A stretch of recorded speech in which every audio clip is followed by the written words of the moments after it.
Sorry. The question is that this bill be now read a second time. I call the member for Baulkham Hills. Thank you, Mr Acting Speaker. Mr Acting Speaker, it is a pleasure that I stand to support the Travel Agents Repeal Bill and congratulate both the outgoing Minister for Fair Trading, the Honourable Anthony Roberts, and the incoming Minister for Fair Trading, the Honourable Stuart Ayres, for their commitment to small business and the decline of regulation and licensing in this state. The bill repeals the Travel Agents Act of 1986, aiming to reduce the bureaucratic burden on business, reducing the cost for consumers and providing for a smarter and more efficient regulatory system. The removal of this bureaucracy will place Australian travel agents on an equal footing with offshore competitors, something that the Australian Federation of Travel Agents, and particularly the CEO, Mr Jason Westbury, have been advocating for some time. Small business will no longer be weighed down with the cost of funding this bureaucracy, which doesn't benefit consumers one bit. The current licensing system, which is a throwback to former Labor governments, has become a registered travel agent is a bureaucratic nightmare. Businesses are required to provide in-depth and comprehensive financial records each year to the licensing body. $19.57 million to $25.3 million is the estimated cost travel agents incur. This bill should reduce the price of booking airline tickets as a result of this regulatory system. This forces prices to increase or creates additional overheads, which reduces the ability of business to employ more staff and expand. So, Mr Acting Speaker, it's quite appropriate with the challenges facing Qantas, our largest airline, and the national carrier at the moment, this Parliament, this government, the O'Farrell government, implements this legislation to reduce the cost of doing business in the travel and tourism fraternity. These are costs which overseas competitors don't face, and with the amount of airline tickets being bought on the internet overseas, this is welcome relief for the industry. It harms local competitiveness. The current bill will remove these costs and place Australian travel agents on a level playing field for the first time.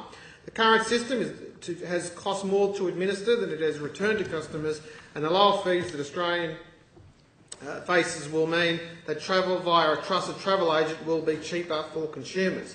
The current travel compensation fund that was developed in the 1980s is increasingly outdated, and it's appropriate that the Minister who implemented this bill is now entering in the chamber. Thank you, Minister. And provides what a great fellow, as the Minister highlights, that the CEO of this Federation of Travel Agents is a tireless worker for the tourism industry in Australia.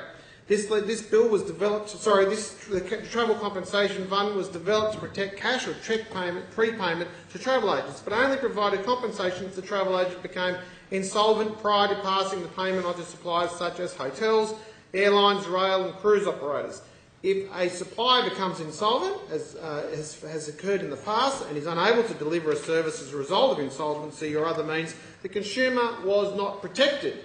This is a system that is time-bound to another era. Travel agents are able to make payments directly to travel providers, and customers and consumers can pay travel providers directly using electronic funds transfer and credit cards. Thus, the type of cash and cheque prepayment the Travel Agents Act is protecting is increasingly rare, making the Act increasingly redundant.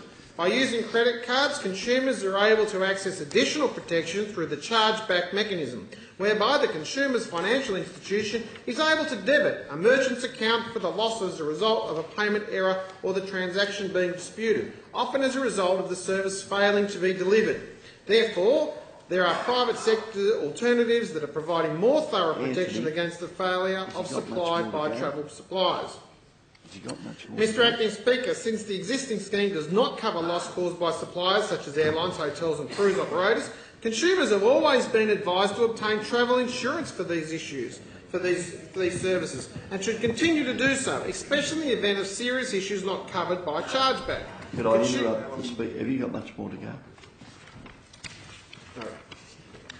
Consumers shall still resolve strong protection through Australian consumer law, which provides guarantees for services, prohibits misleading and deceptive representation, and provides price transparency. I would encourage consumers who have been misled by unscrupulous travel agents to use the services of fair trading to address issues such as those listed above.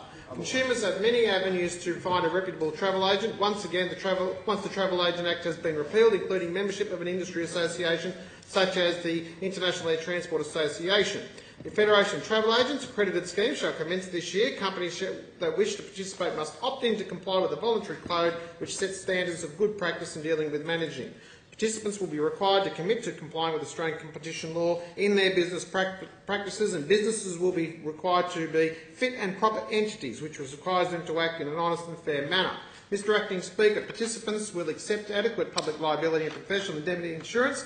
Finally, participants in the accreditation scheme will be required to agree to offer sufficient staff education and training with a focus on professional development, with at least 20% of staff holding at least a Certificate 3 travel or equivalent.